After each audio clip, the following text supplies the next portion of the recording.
Welcome or welcome back to the Customer Success Festival APAC. I hope you enjoyed the event so far.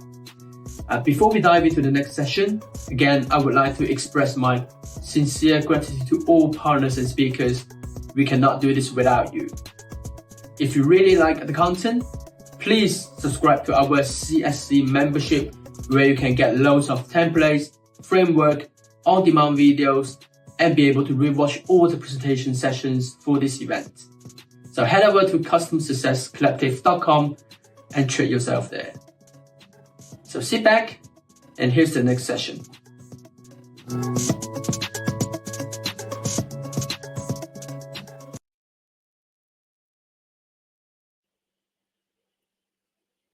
Welcome everyone, and welcome back to the Customer Success Festival APAC. Our next speaker, it is my honor to present you Sangeeta, the Customer Success Principal of Transport, Logistics and Automotive EMEA from BT. Hi Sangeeta, how are you? Hi Ryan, I am good. Sounds great. Would you like to take it from here and start your presentation? Yes, just before I start, can you see my screen? Yes, I can see it. Okay. Hello everyone. I am very glad to be here and presenting to you the hybrid customer success. At the end of this session today, in about 20 minutes, half an hour, I hope to leave you with some thoughts on adapting customer success beyond the subscription models. All of today, since the morning, we've heard about SaaS, we've heard about subscriptions. This session is going beyond subscription. So let me start with saying smart companies have realized that customer loyalty is the most powerful sales and marketing tool that they have. Bill Price has said this. Given that all of us are customer success enthusiasts and here in this festival celebrating customer success, we all know that going after a new customer is 5 times more expensive than retaining an existing customer.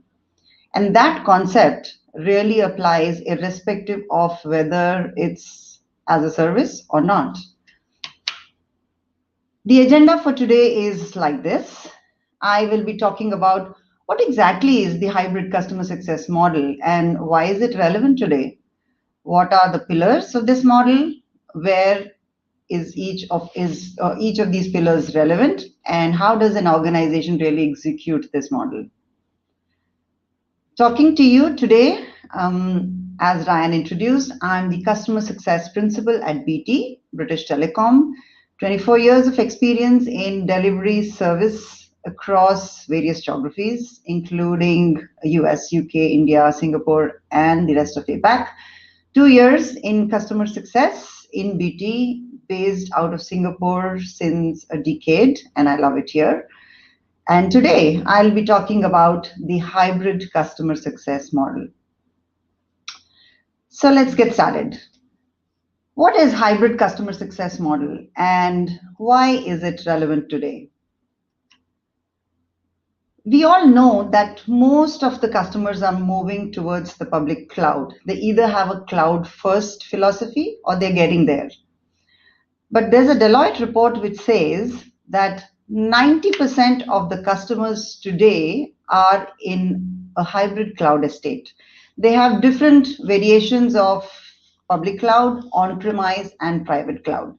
So that determines the current landscape.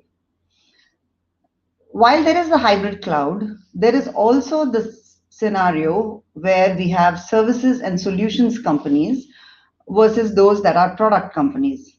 And I, as an employee of BT, belong to one such services company. So in services, customer success is still very relevant because we want to retain our customers and not let them go. Onboarding means onboarding a customer to an end-to-end solution and not just a product. Adoption, again, is getting the customer comfortable with using the solution. A CSM, a customer success manager in a services company, has connects with various personas in the customer organization. He goes beyond the IT, goes into to discuss with business and other kind of personas, and often becomes the point of escalation for anything that's deployed. Now that aspect makes it a little different in the case of a hybrid customer success. So simply put, hybrid customer success is just a variation of the customer success and is suitable for hybrid cloud landscape and or a services and solutions company. Similar concept, some variation, very relevant, even outside the as a service boundary. What are the pillars of this model? In my experience, the way we've implemented it in BT, there are 6 key pillars. Starting with customer strategy, going to success plan, governance, insightful conversations, cross-functional collaboration, and data insights. And I'll be covering each of these one by one.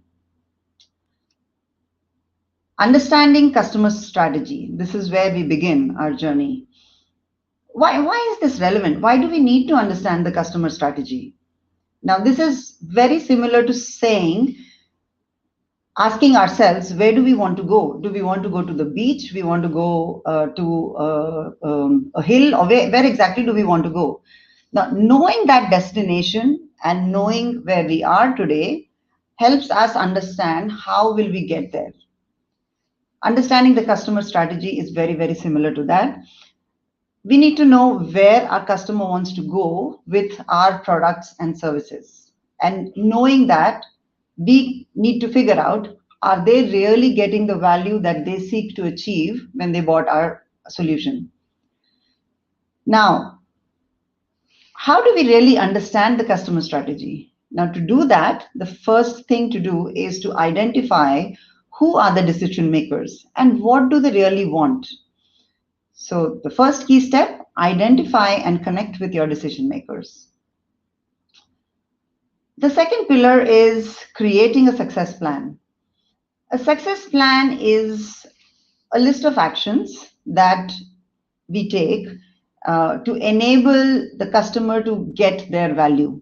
It's the customer has bought our product to achieve a certain outcome, to achieve a certain value, and these actions enable the customer to do that, or could even mean it removes blockers.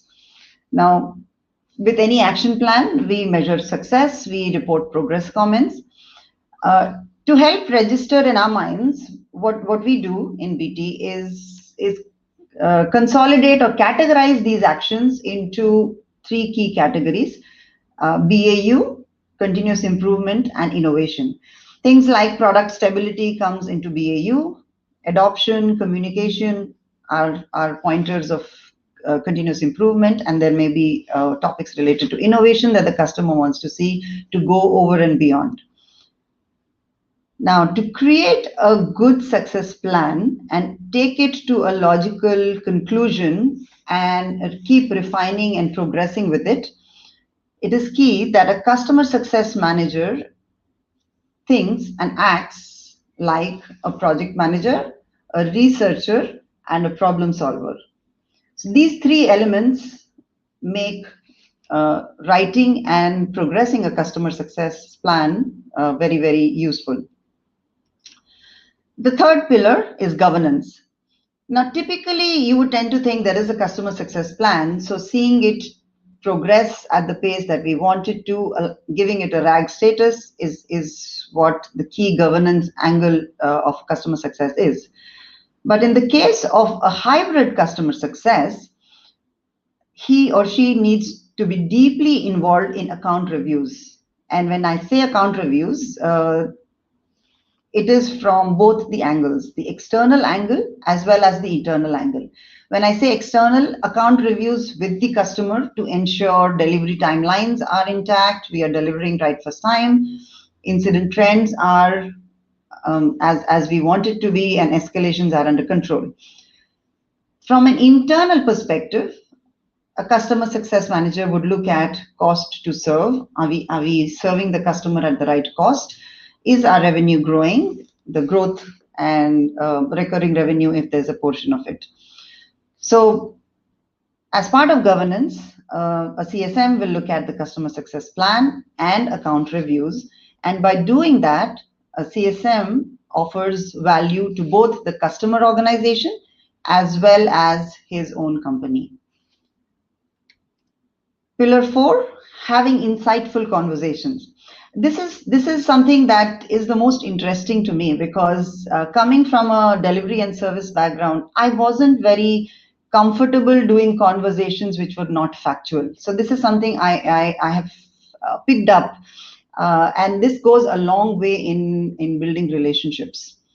So what does this really mean, and how would I, as a CSM, have insightful conversations?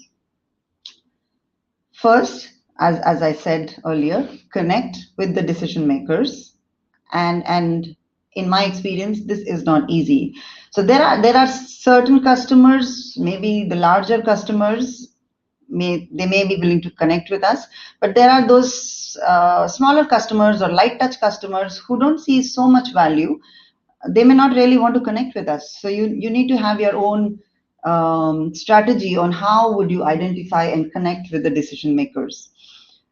Persuasion and perseverance is key here. Prepare for the call. I could say prepare for the meeting, but in the last 1.5 years, everything has been just calls. So prepare for the call. Use the success plan as the basis of the conversation. You can always talk about what's working, what's not working, what can you do better, what do you expect of the company's organization, and be upfront about it, because only then will you reach the value that's sought after. Know the pulse of the person you are talking to. This is really nothing about customer success here really, but it's about any impactful conversation that you would want to have. You need to know about the organization or the customer that you're talking about and the person you are talking to,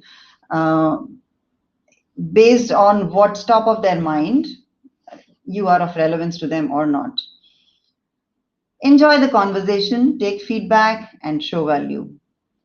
Update the success plan and take actions. Remember, the success plan is not a static document. There are things that become less relevant, and there are other things that become more relevant. So listen to the cues, listen to the customer, and take note. Now, repeat this rhythm on a monthly basis. An insightful conversation is not something that's one time. It needs to happen on a regular basis. Earlier today, I heard another speaker saying that if you've not spoken to a customer for 5 months, there's something wrong there already. So have those conversations and get into the discipline of having it regularly. The 5th pillar, cross-functional collaboration. We heard a talk on this topic as well. Customer success most likely is the voice of the customer to inside your organization. Now, you represent the customer for the rest of your organization. So you're doing the governance, you're collaborating with the rest of the team, the different departments, and most importantly, you're aligning the whole of your organization to come together, collaborate, and deliver that value, deliver those outcomes and the value that the customer seeks.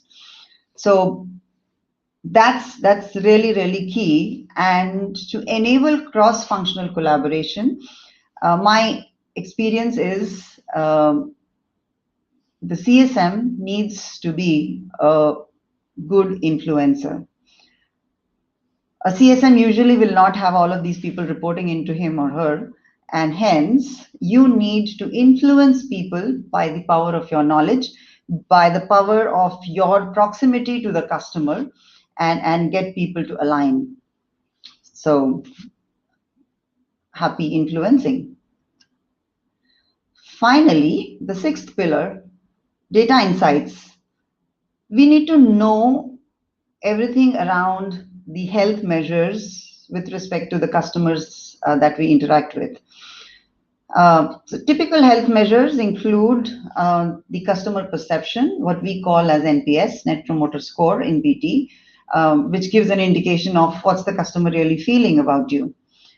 Ongoing customer escalations, always know what's out there that's irking the customer. Money matters, so customer success needs to be very aligned with revenue growth, margins, and importantly, cost to serve. Are we delivering the value at the right costs? Because end of the day, we are a business and we need to sustain ourselves as well. And finally, delivery and usage. Is the customer using our product in the way that it was supposed to be used? Different health measures based on the organization, these may vary a little bit, but this forms another important pillar. Given that these are the 6 pillars that are important to a hybrid customer success, the next thing to think about is when is each of these pillars relevant? Now, to answer this question, I'll go to the Cisco customer success model. This figure of infinity has the green and the amber portions where the customer success influences the customer. So the blue portion is the account manager or the sales team or the bid team, as the case may be. And once the sale has been made, customer success takes over. Now, the journey of the life cycle of the customer post-purchase includes alignment, implementation, use, adopt, renew, and advocate, just to name a few of the steps that a customer journey will take. Now, in this journey, where do the 6 pillars come? And it would look something like this. Understanding the strategy has to be done right up front as we sign the dotted line and take over. The rest of the pillars, which include creating a success plan, governance, having insightful conversations, and using data, all of these come in the right side of the infinity loop. How often do we do this? The understanding the strategy usually will be less frequent. You don't need to change the strategy often, so it's 6 monthly or annual. All the other pillars typically would be done monthly, just for us to stay in tune with what the customer wants and stay aligned with them all the time. Moving on, how does an organization execute the model? We learned about what are the pillars, when are they relevant, and next we need to go ahead and execute these. In my view, execution has 4 simple steps. Simple and yet not so simple, I must say. The first one is people and mindset. Now, based on the history of the organization may hire customer success team afresh from the market, or they may choose to retrain existing people to become customer success. Now, either strategy can work. The key is influencing the mindset. Customer success team needs to have a certain mindset, as we discussed. And not only the customer success team, the rest of the departments also need to embrace customer success. So start with good people, because that's the foundation. Second, defining frameworks in which the customer success team will operate.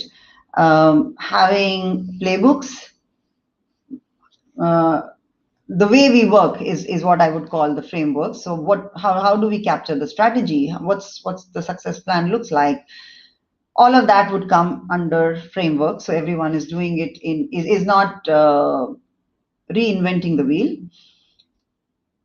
The third step would be sharing best practices. We can have playbooks, but everybody has their own interpretation of the playbooks, and some may just get it right better than the others. So it's a very good idea to have experience sharing forums so that everyone can share and evolve.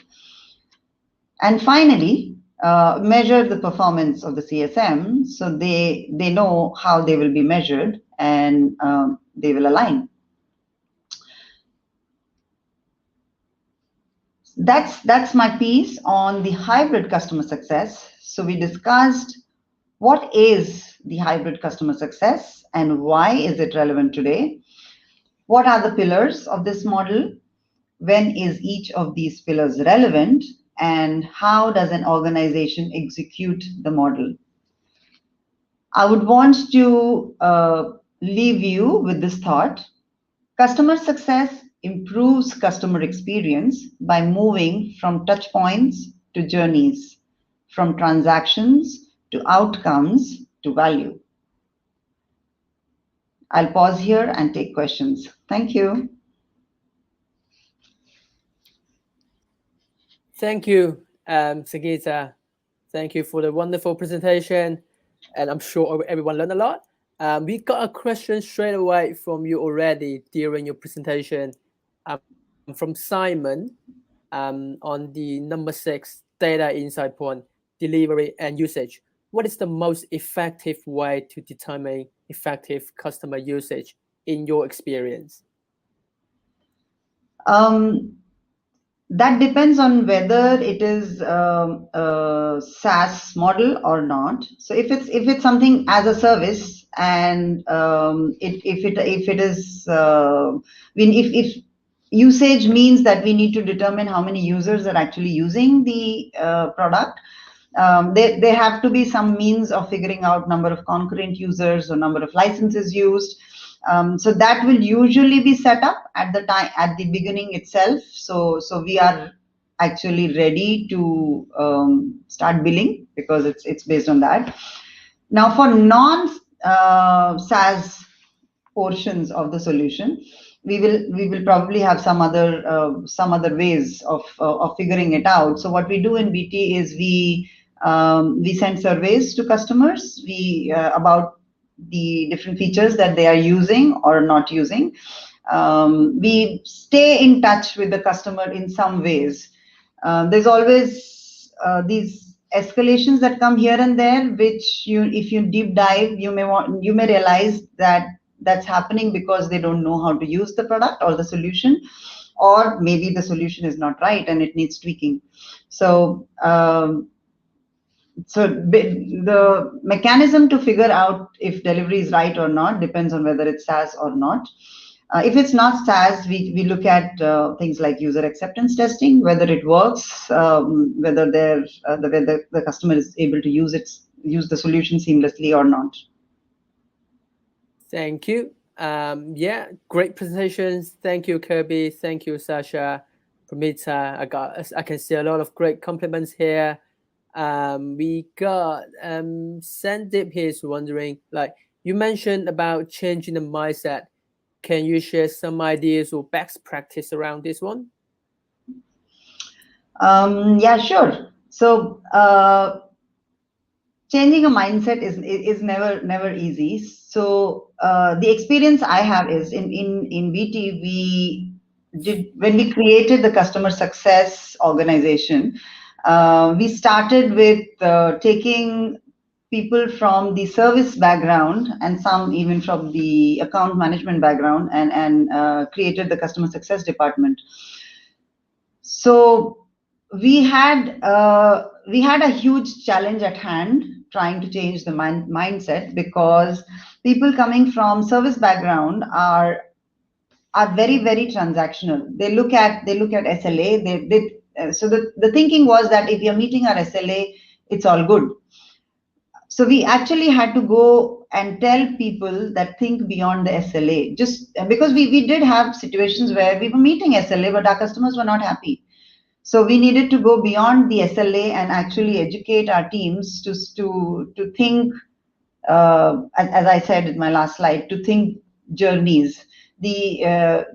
It's what the outcome is not the only thing that's important. It's the experience that the customer has to get to the outcome is equally important to the customers. Because I remember I've got so many escalations, even though our delivery was right first time, and I actually experienced it firsthand and realized that it's not enough to just get a right outcome. You also need to have the right experience to get there. So you need to talk about it, and if you have an experience, you probably have some FAQs, or you do these experience sharing sessions. Whatever forum you can get, either all hands or any such forum, talk about it, talk about the do's and don'ts, and get it out there to change mindset. And here I'm talking about the mindset of the customer success team itself. And now outside the team, that's a different challenge altogether, because people may not always understand if it's suddenly a new department in the company. What are they supposed to do, and how do they interact with us? So those are questions that we need to answer, and there's no easy path there. You just have to keep talking about it, and it has to come top down. So our leaders should be talking about it, and it has to go down to the grassroots level then. Yeah, I totally agree with you on that one. We got lots of quick comments about the presentation. Great presentation, truly fascinating. We got a question here, like, in a SaaS module, how are you exactly measuring adoption? The number of when we sell something to a customer, we have a minimum usage commitment. And then when we go along the way, we measure ourselves in terms of how many concurrent users are there versus what the customer had told us at the time that they were signing up. So it's as long as we are maintaining a threshold of how many users are using the product, that kind of is a good measure. All right, good to hear. We got a question from an old friend today. I've seen you all the time. Asia, thank you for joining us again. He or she is wondering, our company is transitioning from a service model to a product model. Any tips on how we transition the CS practice? Actually, the majority of this Customer Success Festival is about products. So the others are better placed to tell you that. I think the biggest differentiator here is in a product situation, a customer success will probably not be involved in escalations, in managing escalations and being that point of contact, the go-to person for the customer for everything. The customer success will be truly just looking at success, and there'll be the other people like professional services and other people to actually manage the delivery of the product. So in a product, maybe service doesn't come into a big picture there, and escalations may be not required. So you need to isolate customer success from being a channel of escalation, I would say. Thank you for answering that. We've got so many more questions coming up. Hope that's all right for you. We got Sasa here is wondering, what is the biggest challenge for CSM in hybrid cloud mode compared to the single public cloud mode? I would say in my experience, the challenge is for the customer success to really be abreast of what's happening in the relationship with the customer. You have to be abreast of every aspect of where we touch them. So if there's a delivery happening, we need to know whether it's going well or whether there are hiccups. If there is a managed service component, we need to know what's sticking and what's not. If there is growth that's happening with the customer, we need to know that as well. So we just need to be everywhere, wrapping our arms around whatever is happening with this customer. And that's not easy. That really requires a lot of investment of time and understanding of the company's industry and the person. So it's just because you have a larger landscape to cover, you need to cater for that much bandwidth. Yeah, totally. Here we got another interesting question here from Rajiv. NPS tells him if a customer would recommend his service to others or not, but it doesn't tell the reason behind it. is there any other time value metrics that you use besides analytics? So what we do is, other than this occasional NPS, we actually ask the customer in these monthly conversations we have. We actually ask them to rate us. At least once in every few months we do that, so that we understand their pulse, and NPS is not a surprise. And so NPS is just a number. I agree. It's about whether they will recommend us or not. But then we use that as to initiate a conversation. It's not just a number for a number's sake, but it's a number to initiate a conversation as to. So why do you say it's passive, and what can we do to take you to a promoter? So it's about just a conversation starter, I would say. Do we have any other metrics? I mean, so in the performance of a CSM, yes, has a lot of other metrics. It includes cost to serve. It includes how we are developing our teams for the people managers. So yes, we have all other metrics, but from a customer's perspective, it's NPS, it's revenue. Of course. We still have time for one final questions, and we got one from Shuhas. So a quick follow-up from Simon's question, and a thought that he or she want to share here is, can there be a potential NPS-like scope agreed upon with the customer to determine usage at the scoping of project stage? Have a metro sign off on the same while kickstarting? Yes. So, I mean, I would say that must be done. I don't think that probably is an optional thing, because we need, as CSMs, we need to know what good looks like, and what good looks like to the customer. So it would be, I mean, when we're in the stage one, in the pillar one, when we are understanding the customer strategy, we should say that the usage is expected to be this much, and is that a baseline? What would be a threshold? And basically just ask them what good looks like to them, because we cannot assume what good looks like for them. So yeah, so one thing we should not do is assume what good looks like for them, because I've been in those situations. I've had root shocks where we thought this was the most obvious thing, but then the customer said, no, I don't want it that way. I never expected it to be that. So yes, ask your customer, kickoff call or pre-kickoff call. Yes. Yeah, totally. Thank you for all the answers, and thank you for your presentation. And I think everyone here really enjoyed it a lot. We can see loads of good comments here. Again, thank you very much, Sangeeta, for doing this with us. And for all attendees, thank you for tuning in live. If you have some other questions, please feel free to join our CS community. I have quickly posted up a link here that you can join and make connections and share your latest questions and experience with our other community members. And obviously, please feel free to go ahead and then connect with Sangeeta over LinkedIn. I'm sure she'll be open up for connections.